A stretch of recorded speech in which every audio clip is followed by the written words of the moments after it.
Good morning. Good morning. Welcome or welcome back to Bookeemonsters. My name is PK. It is Wednesday, May the 15th. Hope you're having a good day.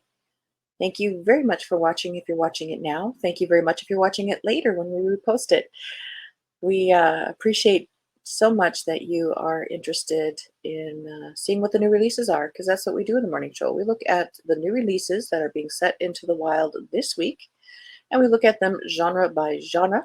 Today we are looking at romance. On Wednesdays is romance. On Mondays is cozy mysteries. Tuesdays, mysteries and thrillers. Wednesdays, romance. Thursdays, fantasy and science fiction. Friday, Freeform Friday. We look at other things that caught our attention or more cozy mysteries, because there's always a lot. Quick announcements. Wednesday, I don't have any sprints tonight. We do have sprints tomorrow night, though, at 6 p.m. Mountain Time, 8 p.m. Eastern, and again on Saturday afternoon at 1 p.m. Mountain Time, 3 p.m. Eastern. Let us jump in.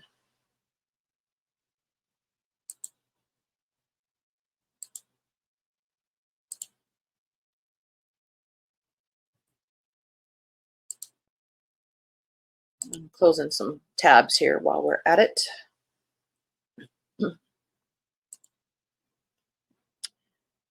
Jen McKinley has a romance. Love at First Book.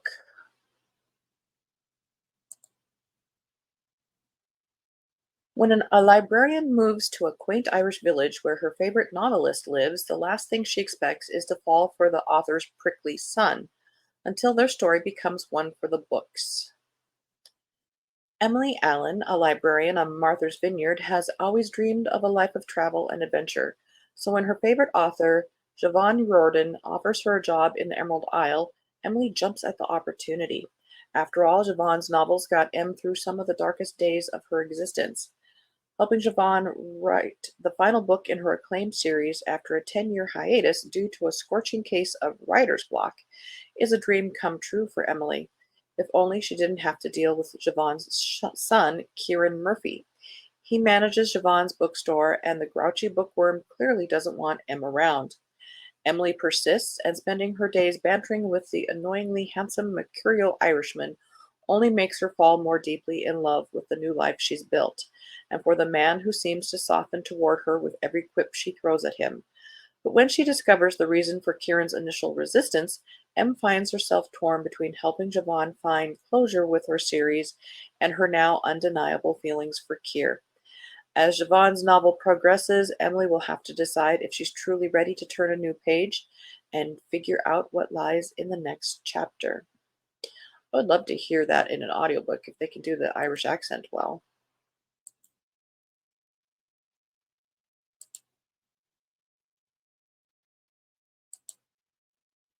Loyally, Luke by Pepper Basham. Sometimes love means embracing the good, the bad, and even the impossible. Dear reader, my name is Luke Edgewood, and there are few things in life that I require, mainly black coffee, and flannel, and lots of solitude, and my dogs Chewy and Indy. What I don't need is romance, so I have no plans to change my 30-year-old bachelor status anytime soon. But my youngest sister thinks that by accepting a short-term construction job in the small European country of Skymar, I'm going to follow along in her footsteps and discover my own romantic adventure. Nope, bah humbug, the end. This time, her rom-com movie senses are totally wrong. Or maybe not, because I've met a Grace Kelly lookalike who is annoying until she isn't. But she is impossible, as in nothing can happen between us because she is a literal princess. Even though that's easy to forget when we're working together to restore a castle-like orphanage in a secluded mountain town, and forced proximity includes a small closet, a secret 100-year-old journal, and the tactile memory of an off-limits royal in my arms. Can we throw in a festival or something? My God, they've got everything else in here. Basically, the whole situation is turned into an ooey gooey magical snow globe of romantic tropes, complete with cute kids and an actual ball. There you go. There it is. Now even my sentences are starting to sound like mush. Ugh. Send high levels of testosterone my way. I'm going to need it. Loyally, Luke. think you have to be in a mood to read that. I don't think I'm in that mood. Oh, Christina Lauren has a new one. The Paradise Problem.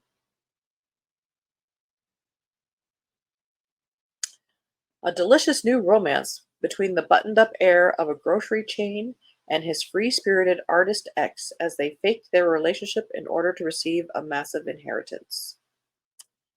Anna Green thought she was marrying Liam Weston for access to subsidized family housing while at UCLA.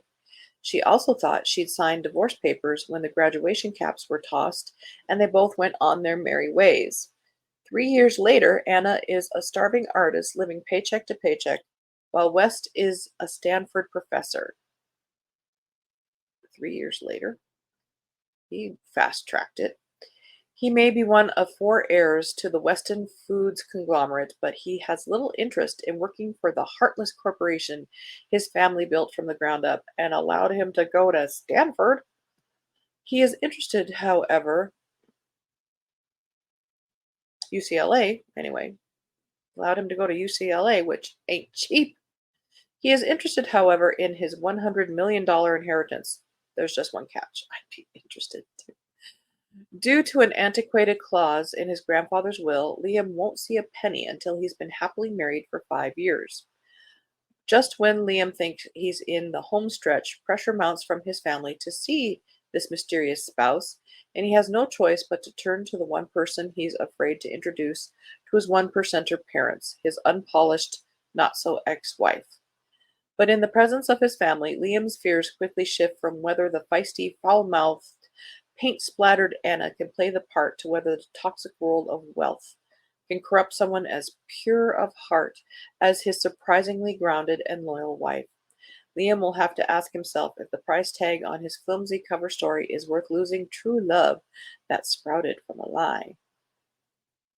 I've read Christina Lauren. I liked it. This just kind of irks me for some reason.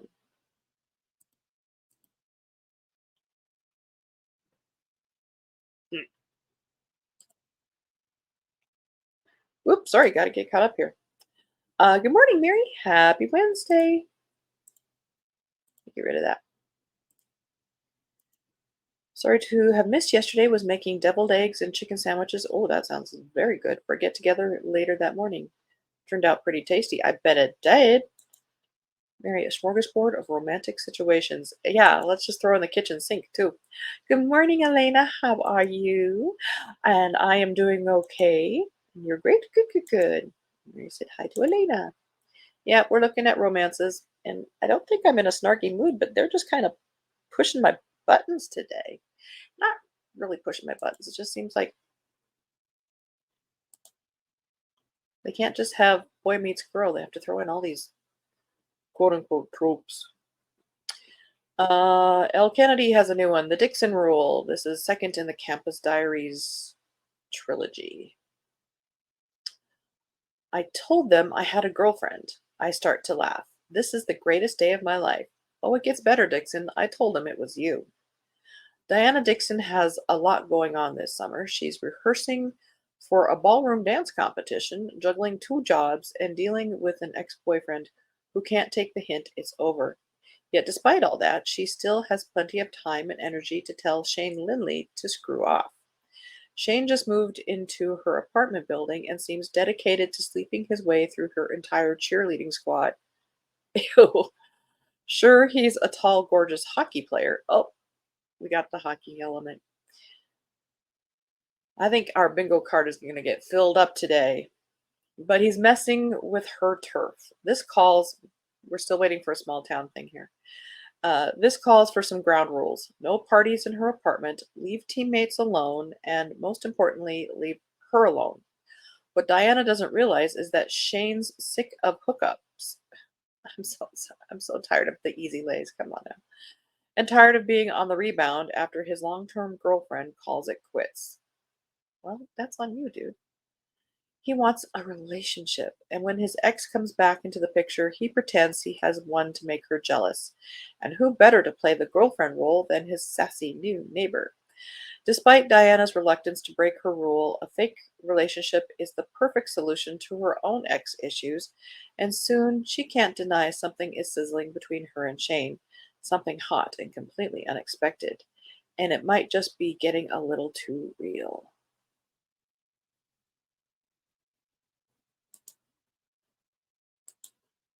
Oh my. Again, what happened to Boy Meet Girl?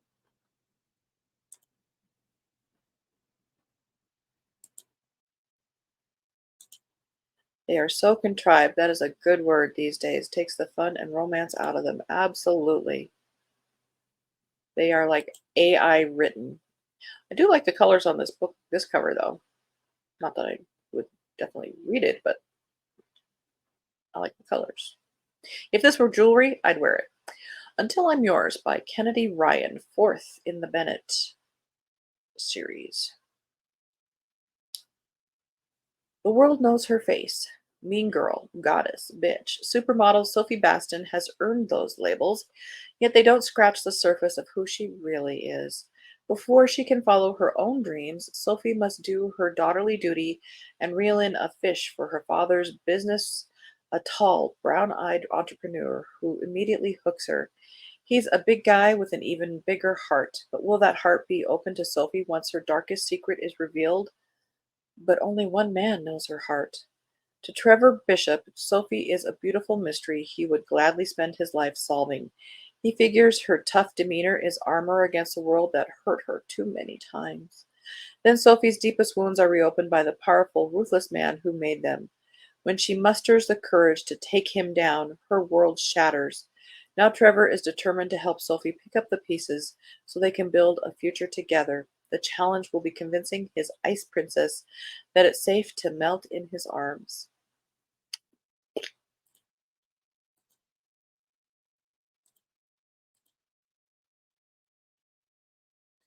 Sand, sequins, and silicone. I don't hate that cover. I should, but I don't.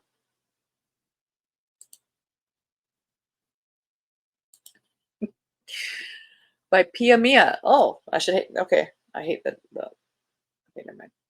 Princess. Princess. That's her name. Princess came to LA to make something of herself, to share her music and find real love in LA. She's got an amazing squad of friends and a certain blue-eyed man she can't get out of her head. With a new single just released, everyone wants a piece of her. Party invitations, paparazzi, and custom couture dresses abound. She's living her California dream, which never happens, I'm sorry. But Hollywood isn't exactly what she thought it would be. Behind closed doors, there's lies and loneliness disguised by smiles and laughter, and probably jokes. It's hard to know who to trust or what's fake and what's real. Princess, it's all fake. Princess just wants success on her own terms, but needs to make sure she doesn't lose herself in the process. This is a debut novel. Oh, I guess Pia Mia is an actual recording artist. Okay, no wonder. Yeah. I am too old for this book, and I'm okay with that.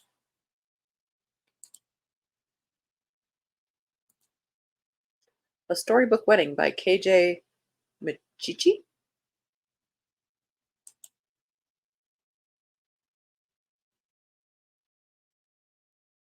I'm just looking at how he's holding her. Watch out for karaoke mishaps that result in a fake engagement, because weddings are forever.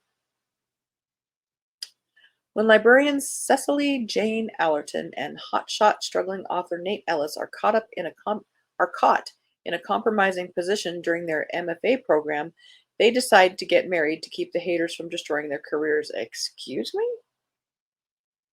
To the horror of Cecily's family, which is a big fan of big white weddings, they elope to City Hall.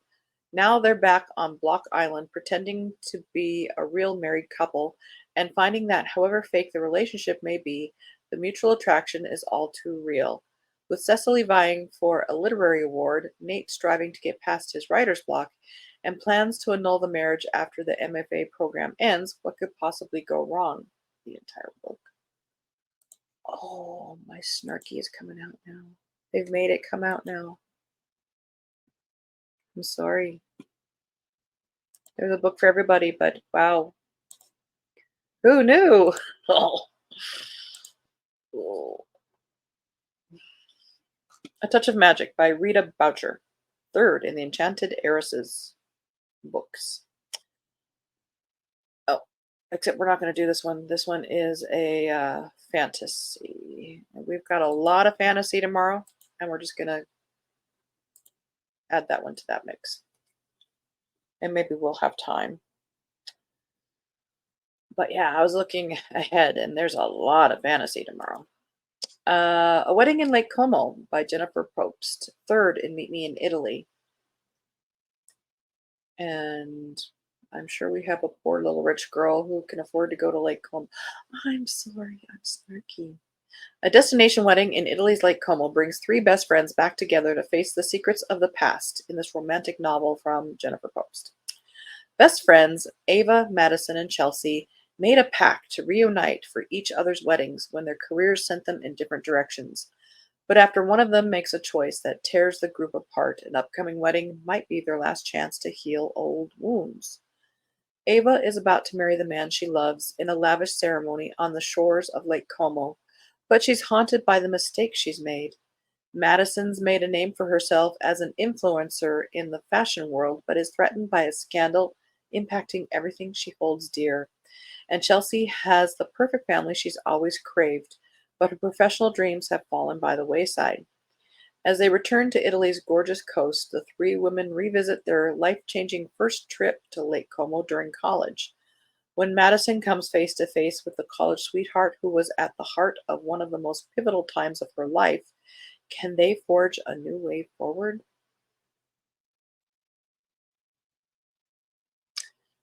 Cover's pretty. Yeah, I know romance is often the fantasy, but sometimes I just want realism. Oh, we got another hockey one.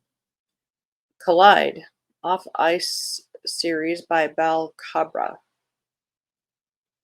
She's an honors student with ambitious graduate school plans, and he's a jock with only hockey on his mind. But once their worlds collide, their connection is hot enough to melt an ice rink. An ultimatum from Summer Preston's thesis advisor thrusts her into an unexpected collision with the hockey team's captain, Aidan Crawford.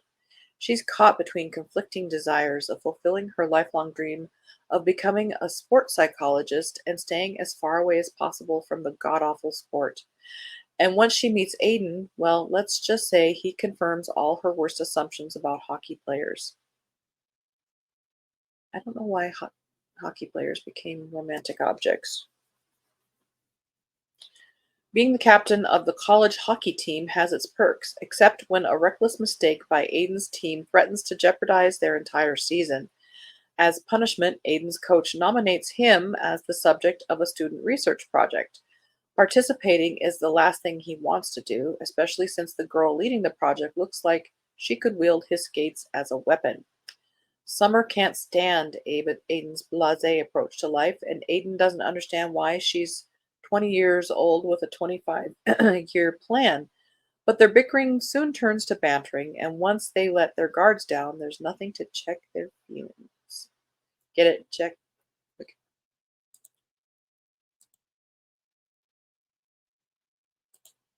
His Secret Highland Bride by Allison B. Hansen. It's been 5 years since Shane McPherson stepped foot on his clan's lands. Still haunted from years at war and the painful ache of loss, duty has called once again, and with it his obligation to claim his place as the new laird of Clan McPherson. But when Shane encounters, alas, a Valkyrie in both temperament and foul tongue, explanation point, in trouble he puts title and duty aside to defend her. Lindsay Wallace would rather die than call the McPherson lands her home, let alone their horrid clan. She just has to survive a month with her vile uncle before being married off as a peace offering between the Wallaces and McPhersons. The only person she can trust is a simple soldier who is strong of body and heart. She has no interest in marrying her betrothed, so why not give in to the temptation of a soldier's kiss? But promises made can't be broken or forgotten. And as shadows and war rise once again in the Highlands, Shane and Lindsay must find the courage to face their deepest fears and their duty before both love and clan are ripped apart.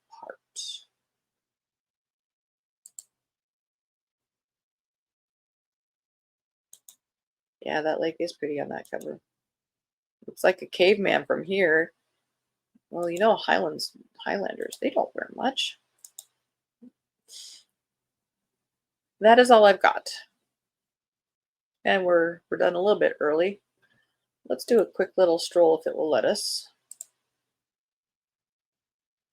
And see if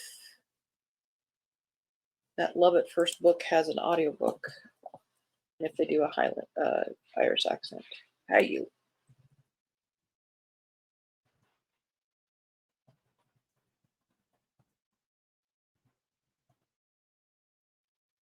Okay, it is there.